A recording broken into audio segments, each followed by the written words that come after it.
السلام علیکم ورحمۃ اللہ وبرکاتہ۔ ناظرین، استقبال ہے آپ کا ہمارے چینل الاخبار میڈیا پر۔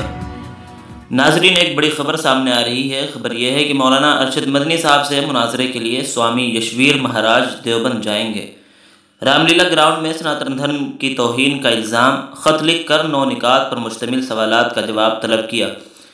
چند ایام قبل دہلی کے رام لیلا میدان میں جمعیت علماء ہند کے ایک پروگرام کے دوران مولانا ارشد مدنی کے اوم اللہ والے بیان کے خلاف ہندو شدت پسند تنظیموں کے رہنماؤں نے ان کے بیان کی مخالفت کی ہے۔ یوگ سادھنا یشویر آشرم کے مہنت یشویر سرسوتی نے، جو گزشتہ دنوں سے مولانا مدنی کے بیان کی مخالفت کر رہے ہیں، انہوں نے اعلان کیا ہے کہ یا تو مولانا مدنی اپنے بیان کے لیے سناتن دھرم کے لوگوں سے کھلے عام معافی مانگیں یا پھر مولانا مدنی اپنے بیان سے متعلق ثبوت پیش کریں۔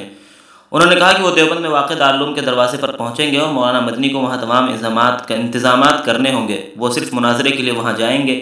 یشویر سرسوتی مہاراج نے میڈیا کے نمائندوں سے خطاب کرتے ہوئے کہا ہے کہ مولانا ارشد مدنی نے دہلی کے رام لیلا میدان میں ایک بڑی سازش کے تحت سناتن دھرم کے خلاف بول کر سناتن دھرم کی توہین کی ہے۔ اس دوران انہوں نے مولانا مدنی کو خط لکھ کر ان سے 9 سوالات پوچھے اور مولانا ارشد مدنی سے ان 9 سوالات کے جواب طلب کیے ہیں۔ پہلا سوال، اگر اوم اور اللہ ایک ہیں تو کیا آپ اوم کو مانتے ہیں؟ دوسرا سوال، کیا آپ کو یقین ہے کہ آپ کے باپ دادا منو مہاراج تھے؟ تیسرا سوال، آپ نے کہا کہ منو اللہ کی عبادت کرتے تھے، کس کتاب میں لکھا ہے؟ چوتھا سوال، کیا آپ نے ویدوں میں اللہ کے بارے میں پڑھا ہے؟ پانچواں سوال، دین اسلام کب سے ہے؟ چھٹا سوال، دین اسلام کی ابتدا عرب میں ہوئی ہے ہندوستان میں؟ نمبر 7، کیا 1400 سال پہلے بھی اسلام کی تفصیل کہیں ملتی ہے؟